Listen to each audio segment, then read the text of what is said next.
तो आदाब, नमस्कार, गुड इवनिंग, सत श्री अकाल। एक बार फिर आप तमाम लोगों का स्वागत है क्राइम तक की कहानी के इस एपिसोड में। उम्मीद है पूरी फैमिली अच्छी होगी, अपना और अपनों का ख्याल रख रही होगी। एक वेब सीरीज़ आई है नेटफ्लिक्स पर, हीरा मंडी। कई मेल देखे मैंने पिछले 2-3 दिनों में। हालांकि ये मैंने वेब सीरीज़ देखी नहीं, अभी वक्त है नहीं, मौका मिलेगा तो ज़रूर देखूँगा। लेकिन फिर पता चला कि यह हीरा मंडी असल में एक असली हीरा मंडी की कहानी है। अब मालूम नहीं वो असली कितनी है या उसमें क्या कुछ फिल्माया गया उस तरीके से। लेकिन आज जो मैं कहानी आपको सुनाने जा रहा हूँ वो सचमुच हीरा मंडी की कहानी है, जिसे कभी डायमंड मार्केट कहा गया, जिसे कभी शाही मोहल्ला कहा गया और जिसे कभी अदब का मोहल्ला कहा गया। अदब का इलाका, साहित्य का इलाका, शेर व शायरी का इलाका, अच्छे तमीज़दार बोलने वालों का इलाका, वो मोहल्ला जहाँ पे ख़ुद शाही परिवार अपने शहज़ादों को तमीज़ सिखाने के लिए भेजा करता था कि जाओ कैसे सोसाइटी में बातचीत करते हैं, कैसे रहते हैं, कैसे उठते बैठते हैं। तो ये सारी चीज़ें, और ये कहानी उसी हीरा मंडी की है। लाहौर का एक छोटा सा इलाका, एक छोटा सा मोहल्ला, और आज भी ये हीरा मंडी वहाँ मौजूद है। और इत्तेफाक से सदियों से चला आ रहा है एक पुराना, दुनिया का बल्कि सबसे पुराना कारोबार जिसमें फ़रोशी का, आज भी वहाँ पर है। हालांकि जब हिंदुस्तान और पाकिस्तान का बंटवारा हुआ, पाकिस्तान एक नया देश बना, तब इस हीरा मंडी को लेकर बहुत सारे लोगों ने आंखें टेढ़ी की। सफ़ेद पोश लोगों ने कहा कि हमारे शहर पर ये एक दाग है, इसे हटाया जाए। लेकिन वही लोग रात के अंधेरे में खुद ही उसी हीरा मंडी का रुख करते थे। इस हीरा मंडी की अगर आप तस्वीर देखेंगे और इस हीरा मंडी की जो कहानी है वो दिल्ली के रेड लाइट एरिया से बड़ी मिलती जुलती है। दिल्ली में एक रेड लाइट एरिया है, ये बिल्कुल आपके अजमेरी गेट के पास। यहाँ पे नीचे तमाम दुकानें हैं लाइन से, और वो तमाम दुकानें दिन भर वो दुकानें आबाद रहती हैं, और उन्हीं दुकानें के ऊपर तमाम कोठे हैं जहाँ पर मुजरा और जिसमें फ़रोशी होता है। ठीक हीरा मंडी जो लाहौर में, उसकी कहानी भी यही है। नीचे तमाम दुकानें हैं, वहाँ पे तमाम अलग अलग जो म्यूज़िकल इक्विपमेंट्स होते हैं वो सारी चीज़ें बिकती हैं, खाने पीने की दुकानें हैं। और शाम होते ही ये दुकानें बंद और फिर एक और बाज़ार आबाद हो जाता है। दरअसल जब अकबर का दौर था तब अकबर का एक मेन शहर जो उसने पूरा हिंदुस्तान पाकिस्तान, चूँकि तब एक ही था, बंटवारा तो हुआ नहीं था, तो एक लाहौर भी था। लाहौर कारोबार के हिसाब से भी बड़ा सही इलाका था। और उसी अकबर के दौर में जहाँ पे शाही परिवार, मुगलिया परिवार रहा करती थी, उसी को शाही मोहल्ला कहा करते थे। और उस शाही मोहल्ला के चारों तरफ दरबार में जो काम करने वाले लोग, कर्मचारी, नौकर, मुलाजिम होते थे, वो उन्हीं मोहल्लों के इर्द गिर्द रहते थे ताकि पास हो, जब भी ज़रूरत हो महल के अंदर दाखिल हो जाए। तो ये शाही मोहल्ला लाहौर का ये पूरा इलाका उसी नाम से मशहूर हुआ करता था। और तब इस शाही मोहल्ले में एक ये इलाका था जो एक कोठा कहें आप, वहाँ पर उस ज़माने में मुजरा हुआ करता था। ये मुग़लों की देन है मुजरा, एक डांस की एक अलग कला। लेकिन तब इसको उस नज़रों से नहीं देखा जाता था, बल्कि कहा यह जाता था कि ये एक कला है, और इस जगह पर रहने वाली और मुजरा करने वाले ख़ुद को एक आर्टिस्ट, एक कलाकार बताती थी, और उनकी बड़ी इज्जत हुआ करती थी। और उस मुग़लों के दौर में ही इन कोठों पर शहज़ादों को भी भेजा जाता था कि जाओ आर्ट, कल्चर ये सब सीखो। वहाँ शेर व शायरी हुआ करती थी, वहाँ लिखना सिखाया जाता था, वहाँ बोलना सिखाया जाता था। वहाँ मतलब इसको अदब का भी मोहल्ला कहा जाता था, शाही मोहल्ले के अलावा। मुग़लों के दौर में ये वक्त और ये जगह काफ़ी, इसका नाम रहा, एक रुतबा, इज़्ज़त रही। लेकिन फिर बाद में कहते हैं अहमद शाह अब्दाली आया और उसने यहाँ हमला किया, और बहुत सारी उज़्बेक और अफ़गानिस्तान की औरतें थीं, उन सबको लेकर आया और इसी शाही मोहल्ला में बसा दिया उसने। और अब शाही मोहल्ला धीरे धीरे हीरा मंडी होने लगा। तब यहाँ पे जिसमें फ़रोशी का कारोबार होने लगा। उसके बाद, और उस वक्त ऐसा था कि सारा दमन और ये चल रहा था, तो लोगों के पास काम नहीं, मजबूरन औरतों को, लड़कियों को जिसमें फ़रोशी के धंधे में जाना पड़ा। लेकिन फिर उसके बाद लाहौर पर हुकूमत आई महाराजा रंजीत सिंह की। महाराजा रंजीत सिंह ने जब लाहौर पर उनका शासन हुआ, तब जो उनके सबसे बड़े बेटे का नाम था हीरा सिंह डोगरा। हीरा सिंह डोगरा को उस सिख राज में लाहौर का प्राइम मिनिस्टर बनाया गया था और इन्हीं के नाम पर फिर हीरा मंडी रखा गया। 1843 से 1844 की बात है। और तब इस हीरा मंडी की तस्वीर बदल दी गई, नाम रखा गया हीरा मंडी, लेकिन ये उस वक्त यहाँ पे सबसे बड़ी एक अनाज की मंडी बन गई और यहाँ से बड़ी ज़बरदस्त मतलब व्यापार हुआ करता था। लाहौर का ये वो एरिया था, अनाज मंडी जो हीरा मंडी कभी हुआ करता था बन गया, जहाँ से बहुत ख़जाने में पैसे आते थे और अनाज का बहुत बड़ा, सेम जो दिल्ली में रेड लाइट एरिया है जिसको जीबी रोड भी कहते हैं या श्रद्धानंद मार्ग, उसके ठीक आगे शायद दिल्ली बल्कि एशिया की सबसे बड़ी अनाज मंडी है लाहौरी गेट पर। तो लगभग वही हाल, बहुत सारी सिमिलरिटीज़ हैं दिल्ली की इस रेड लाइट एरिया में और लाहौर के इस रेड लाइट एरिया में। तो फिर अनाज मंडी बनाया गया और सब कुछ ठीक चलता रहा, लेकिन फिर अंग्रेज़ आ गए। अंग्रेज़ जब आए, अंग्रेज़ों की हुकूमत हुई, तो उन्होंने फिर से लाहौर के इस हीरा मंडी को पहली बार कायदे से उन्होंने ऑफिशियल इसको एक रेड लाइट एरिया डिक्लेयर कर दिया। उन्होंने क्या कहा कि अब हर कोठे और हर मुजरे और इन सब चीज़ों के ऊपर एक लाइसेंस का नया सिस्टम शुरू किया कि आपको कोठा चलाना है, आपको ये करना है तो लाइसेंस लेना है। अब लाइसेंसी सिस्टम जब शुरू हुआ तो अंग्रेज़ों के जो नुमाइंदे, सरकारी कर्मचारी, पुलिस वाले, वो हर कोटा पे जब तब दबिश डालने लगे और जब तब वहाँ सफ़ेद पोश लोग चेहरा छुपा कर पहुँचते थे मुजरा देखने और बाकी चीज़ें, तब तक जिसमें फरोशी का धंधा भी शुरू हो चुका था। तो बार बार जब छापे पड़ने लगे आज के दौर के हिसाब से, उस वक्त लाइसेंस के नाम पर ही हुआ करता था, तो लोग डरने लगे कि जब छापा पड़ा, रेट पड़ा है तो घर तक बात चली गई तो इज्जत उतर जाएगी मोहल्ले में। तो लोगों ने धीरे धीरे आना बंद कर दिया। जब आना बंद किया तो फिर और मुफलिसी और बेरोज़गारी हुई, तो फिर पूरी तरीके से इस हीरा मंडी की तमाम औरतें और वो लोग इसी जिसमें फरोशी के रास्ते पर चल पड़े और जो असली उनका था मुजरा, वो डांस, नृत्य और जो भारतीय नृत्य का वो कथक, ये इसके लिए एक ज़माने में हीरा मंडी जाना करता था और इसके लिए बाकायदा वहाँ बड़ी बड़ी महफिलें सजा करती थी। लेकिन अंग्रेज़ों ने आकर हीरा मंडी की पूरी तस्वीर बदल दी। अब हीरा मंडी एक तरह से बस एक रेड लाइट एरिया होकर रह गया। फिर अंग्रेज़ गए 1947 में, हिंदुस्तान और पाकिस्तान दो अलग देश बन गए। हीरा मंडी की किस्मत तब भी वहीं थी, लेकिन अब पाकिस्तान बना तो ये हुआ कि मुस्लिम के नाम पर बना। तो भैया एक मुस्लिम राष्ट्र में एक रेड लाइट एरिया कैसे लोग बर्दाश्त करें। तो बड़ी आवाज़ उठी, बड़ी ये हुई कि इनको हटाया जाए, लेकिन वो सब तो हुआ नहीं।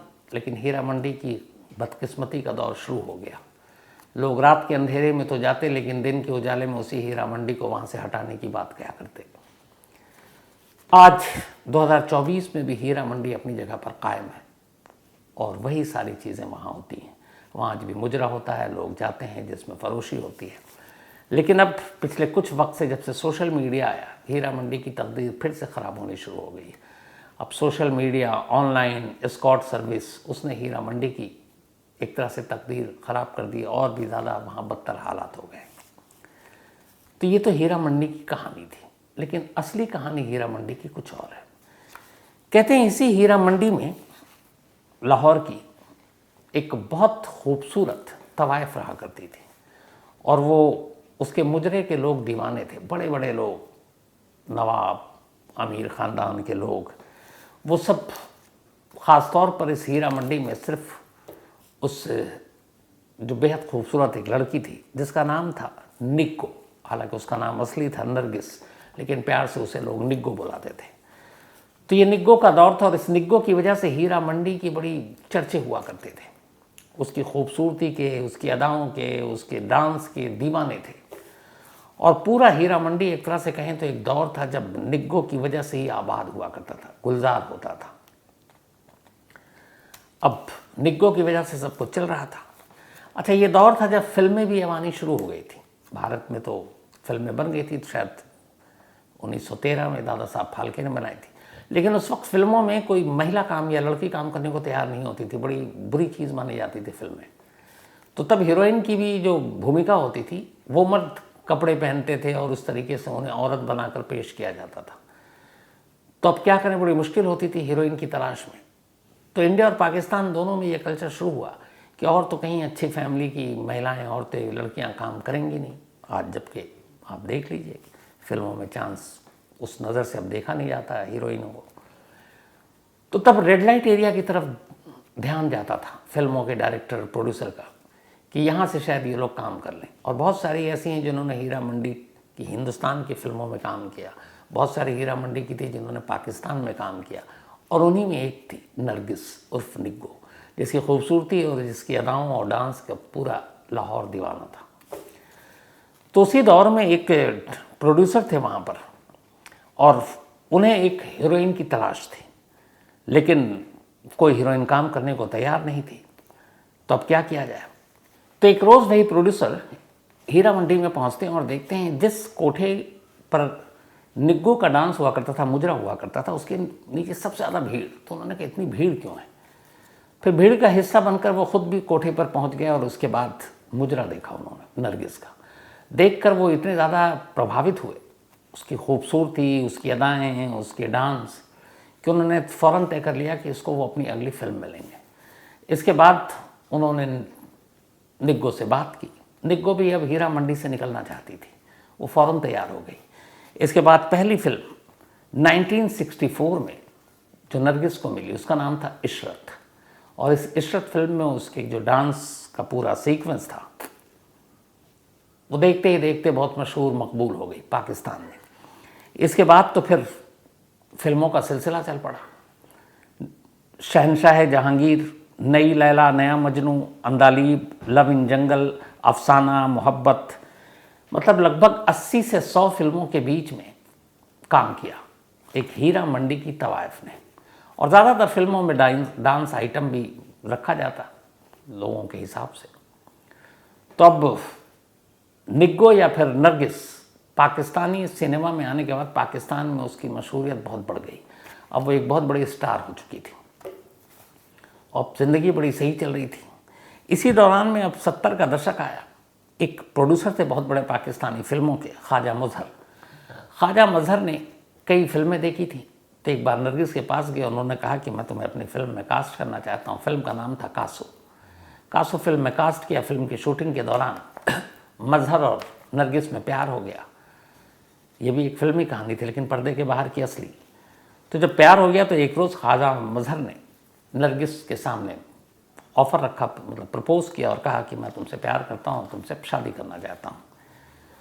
नरगिस को भी लगा कि हीरा मंडी का जो ठप्पा है एक तवाइफ का, वो उससे उबर जाएगी, एक शरीफ और जिसकी सोसाइटी में इज्जत है उसकी दुल्हन, उसकी बीवी बनेगी। वो भी तैयार हो गई। इसके बाद इन दोनों ने शादी कर ली। हालांकि दोनों ही के परिवार इस शादी के ख़िलाफ़ थे। ख्वाजा मजहर के इसलिए कि वो एक तवाइफ थी, और निग्गो के इसलिए कि उसके जो माँ बाप थे जो हीरा मंडी में रहते थे, उन्हें लगता था कि अगर निग्गो ने शादी कर ली और शराफत की ज़िंदगी और शराफत की दुनिया में चली गई तो फिर उनका गुजारा भत्ता कैसे चलेगा, क्योंकि बेटी की कमाई पर वो सब पल रहे थे। तो उनके लिए भी बड़ी तकलीफ दे थी। तो उन दोनों ने बड़ी कोशिश की कि किसी तरह से इस शादी को रोक दिया जाए, लेकिन मजहर और निग्गो ने शादी कर ली। उस दौर में हीरा मंडी में एक रिवाज था, एक रूल उसूल था कि अगर हीरा मंडी की कोई लड़की हीरा मंडी छोड़कर जाती है, कहीं शादी कर देती है या किसी और बिजनेस में चली जाती है, और अगर जो भी शख्स उस लड़की को ले जाता है तो वो उस लड़की के बदले में एक तय रकम उसके पेरेंट्स को हीरा मंडी में देगा, और तब वो एक तरह से वो लड़की आज़ाद होगी, क्योंकि उसी की वजह से हीरा मंडी में उसके सारे रिश्तेदार पलते हैं। तो ये एक नियम था। तो जब ये नियम था तो अब निग्गो के ऊपर तमाम कोशिश की, लेकिन वो शादी के लिए तैयार हो गई। आखिर में ये हुआ कि अब इसी नियम और इसी कानून का हवाला लिया गया कि भाई शादी की है, तुम चली गई है, तो कम से कम वो मुआवजा दे दो जो फिक्स है। ख्वाजा जो मजहर डायरेक्टर प्रोड्यूसर, वो भी बड़े आदमी, सोसाइटी में ऊंचे ऊंचे लोगों से सरकार तक में उनकी जान पहचान। उन्होंने कहा ये सब नहीं है, ये मेरी बीवी है तो बीवी है, इसके लिए पैसे क्यों दो, मैं को ख़रीद कर थोड़ी ला रहा हूँ। तो इसको लेके बड़ी लड़ाइयाँ चली दोनों ख़ानदान की। इधर वाले ख़ानदान ने भी बैकआउट कर रखा था क्योंकि तवाइफ से शादी कर रहे हैं, उधर उन्हें पैसा नहीं मिल रहा है, और वो बार बार निग्गो से बात करते, लेकिन उसे भी ये था कि नहीं, अब एक शराफत की ज़िंदगी गुजारनी है। तो ये चलता रहा, लेकिन निग्गो खुश थी। बार बार हीरा मंडी से अब निग्गो को बुलावा आ रहा था, ख़ासतौर पर उसकी माँ से कि आ जाओ, पर वो मना कर देती थी। घर वाले भी अब ये कि निग्गो के बाद उनकी माली हालत बड़ी ख़राब हो गई, क्योंकि वो उस हीरा मंडी की सबसे बड़ी हीरा और कीमती हीरा थी एक तरह से। उसकी वजह से हीरा मंडी आबाद और रौनक रहा करता था। अब वही छिन गया तो क्या करें। तो माँ बाप को बड़ी ये बात का चोट थी, और ख़ासतौर पर माँ को ये लगती, बहन और भाई को, कि अगर वो आ जाए तो उनकी फिर से ज़िंदगी जो है बड़ी अच्छी हो जाएगी, अमीरी आ जाएगी। यहाँ देखिए लालच इंसान की। तो बड़ी कोशिश की, लेकिन निग्गो कभी लौट कर नहीं आई। आखिर में निग्गो की माँ ने एक चाल चली। उसने कहा कि वो वैसे तो अब लौट कर आएगी नहीं। उसने एक पैगाम भिजवाया निग्गो के पास। पैगाम ये था कि अब मैं मरने की दहलीज पर हूँ, कभी भी मौत आ जाएगी, सख्त बीमार हूँ, मेरी तमन्ना है कि एक आखिरी बार तुम आ जाओ और अपना चेहरा दिखा दो ताकि मैं सुकून से मर सकूँ। अब निग्गो भी एक बेटी थी, माँ ने उसे पाला पोसा था, बड़ा किया था। ये बात उसके दिल में लग गई। उसने अपने शौहर से कहा, ख्वाजा मजहर से, कि एक बार मैं अपनी माँ को देखना चाहती हूँ, क्या पता कल फिर कभी देख ना पाऊँ, तबीयत बहुत ज़्यादा ख़राब है। ख्वाजा मजहर को भी लगा कि बिल्कुल एक बेटी का हक़ है, तो उन्होंने इजाज़त दे दी। अब निग्गो शादी के कई सालों बाद पहली बार हीरा मंडी में वापस कदम रखती है, पूरा परिवार खुश। अब वहाँ माँ बिल्कुल ठीक, लेकिन बीमारी का एक्टिंग कर रही है। अब वो उससे कहती है कि थोड़े दिन रुक जा, जब जैसे ही मेरी सांस रुक जाए, रूह निकल जाए, चली जाना। वो भी जज्बात में माँ के पास रुकी भी हीरा मंडी में। अब इस रुकने के दौरान माँ और उसकी बहनें और भाई सब मिलकर धीरे धीरे निग्गो का ब्रेन वॉश कर रहे हैं कि तेरे लिए वो ज़िंदगी नहीं है, वो मजहर नहीं है, ये शादी का कोई मतलब नहीं है, तू यहीं रह, तू अपनी तरीके से ज़िंदगी जी, तू फिल्मों में कितना अच्छा काम कर रही है, तू सब कुछ यहीं से रहकर कर। अब इधर कुछ दिन हो गए, मजहर फ़ोन कर रहा है कि अब लौट आओ। माँ की तबीयत कैसी है? कहती है अभी भी ठीक है, लेकिन उतनी ठीक नहीं है। तो बार बार वो बुलाता और अब निग्गो मना कर रही, और धीरे धीरे अपनी ही माँ और भाई बहनों की जो बातें थीं उसके दिमाग में अब घुसने लगी। एक तरह से उसका ब्रेन वॉश हो चुका था। अब ब्रेन वॉश हो चुका, और जब भी मजहर उसे फ़ोन करते कहती कि अभी थोड़े दिन बाद आओ, थोड़े दिन बाद। काफ़ी वक्त बीत गया। अब मजहर को भी लगा कि ये क्या मामला है। कई बार बुलाया, वो नहीं आई। एक रोज़ ख्वाजा मजहर खुद हीरा मंडी पहुंच गए। सीधे ऊपर घर में जाते हैं और कहते हैं कि कहाँ है माँ से मिलते हैं। कहते हैं कि देखो अभी तो मुझे तबीयत ठीक लग रही है, अब वापस चलते हैं। 5 जनवरी 1972 की बात है, 5 जनवरी 1972। ख्वाजा मजहर जब हीरा मंडी के उस कोठे पर पहुंचे जहाँ निग्गो का फैमिली रहा करता था, तो उसने कहा कि अब चलो, फिर अगर ज़रूरत पड़ेगी तो लौट आना। पर निग्गो का ब्रेन वॉश हो चुका था, उसकी माँ बहन सब ने कर रखा था। उसने कहा नहीं, अभी मुझे नहीं जाना, अभी कुछ दिन यहीं रहूँगी माँ के पास। उसने हर तरीके से समझाया। उसने ये भी कहा कि चलो तुम्हारी माँ को कहीं अच्छे अस्पताल में ले चलते हैं, मैं डॉक्टर के अच्छे बेहतर डॉक्टर दिखा सकता हूँ, मेरी हैसियत है। अब अपने तरीके से जितना कोशिश कर सकते थे मजहर, उन्होंने कहा कि मैं करता हूँ, अगर बीमार हैं तो किसी हॉस्पिटल में एडमिट करता हूँ, और अगर ब्रेन वॉश ना होता तो शायद निग्गो मान जाती। लेकिन वो अब उसके दिमाग ही कुछ और चल रहा था। हर तरीके से समझा लिया ख्वाजा मजहर ने, उसके शौहर ने, वो मानी नहीं। आखिर में दोनों में झगड़ा हुआ। झगड़े के बाद गुस्से में ख्वाजा मजहर ने अपने जेब से अपनी पिस्टल निकाली और एक एक कर कई गोलियां एक साथ चला दी। शुरुआती गोलियां निग्गो को लगी, इसके बाद 2 म्यूजिशियन थे वहाँ पर, उनको गोली लगी, और एक निग्गो के अंकल चाचा थे, वो थे। कुल 4 लाशें गिर चुकी थी, चारों की मौत हो चुकी थी। फ़ौरन अफरा तफरी मच गई, बाकी लोग आए, ख्वाजा मजहर को पकड़ा गया, पुलिस के हवाले किया गया, पुलिस पकड़ कर ले गई। निग्गो ने दम तोड़ दिया। निग्गो को उसी लाहौर में हीरा मंडी के करीब एक कब्रिस्तान में शाही मोहल्ला में ही दफना दिया गया। इधर अब ख्वाजा मजहर पर मुकदमा चला।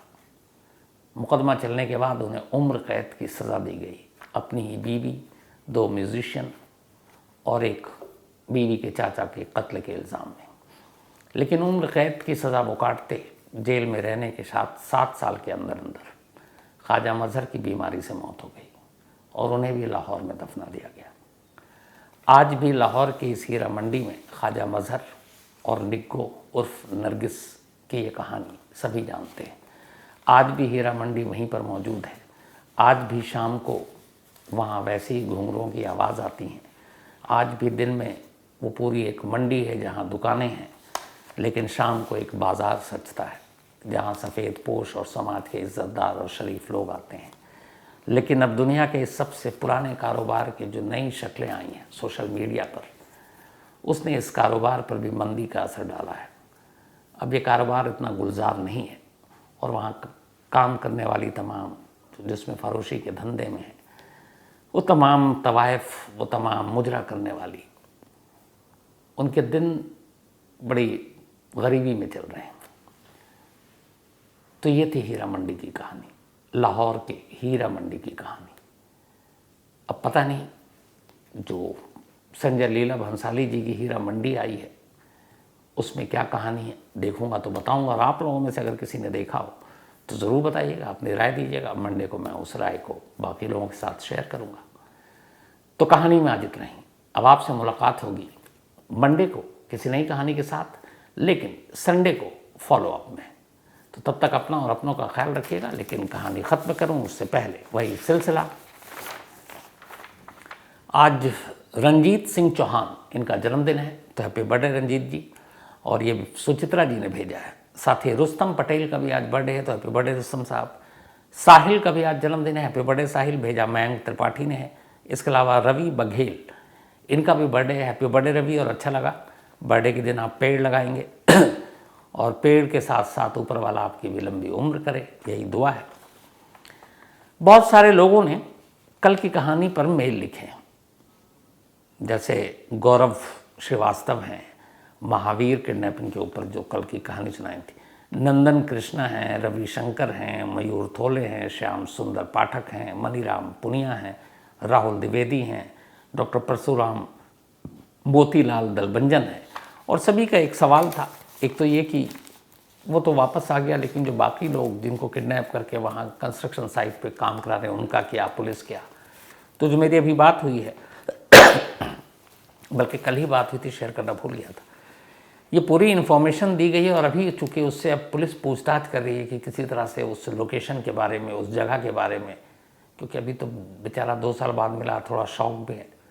तो उससे सारी पूछताछ करने के बाद उस जगह को ढूंढा जाएगा, उन चेहरों को उससे पूछा जा रहा है और आगे की कार्रवाई इस पर ज़रूर होगी। तो ये इसमें अपडेट है, लेकिन इस पर एक्शन होगा। साथ ही अमलयान कुमार दास, इनका कहना है कि जैसे कनाडा में या अमेरिका में गैंग है अपने इंडियन या फिर बाकी, तो क्या इंडिया में भी पाकिस्तानी या कैनेडियन गैंगस्टर काम करते हैं? तो कैनेडियन का तो यहाँ पे कोई नहीं, पाकिस्तानी की जब तब हम लोग सुनते रहते हैं, कोई एजेंट आईएसआई का या फिर वहाँ के लश्कर वश्कर इस तरह का एक कोई टेररिस्ट छुप कर यहाँ एक स्लीपर सेल के तौर पर काम करता है। तो ऐसे कई बार किस्से तो आए हैं, पर गैंग्स कोई ऐसे नहीं है। सिद्रा हुसैन, इन्होंने बहुत सारी कहानियों की फरमाइश कर डाली है, कोई बात नहीं, जल्दी पूरी करते हैं। गौरव श्रीवास्तव को बता ही चुका हूँ। इसके अलावा मनमोहन मथारू, थैंक यू आप दोनों का, मनमोहन मथारू जी, आप और आपकी वाइफ दोनों का। इसके अलावा अनूप कुमार एक कहानी की फरमाइश की। और रतन लाल, इन्होंने पूछा है कि आईपीएल के मैचेस में जब एक टीम दूसरे शहर को ट्रैवल करती है, जैसे दिल्ली, मुंबई इंडियन कोलकाता जाती है या फिर चेन्नई जाती है, दिल्ली आती है, अहमदाबाद जाती है, तो उसका खर्चा कौन उठाता है? तो हर आईपीएल की टीम का ट्रैवल, उनके होटल, उनके रहने, खाने पीने, घूमने, सफ़र करने का खर्चा वही उस टीम के मालिक जो फ्रेंचाइजी हैं वो उठाते हैं, कोई और नहीं उठाता। तो कहानी में इतना ही। कल फॉलोअप में मुलाकात होगी और परसों आम कहानी में मंडे को रात 9 बजे। तब तक अपना और अपनों का ख्याल रखिएगा। Thank you very much.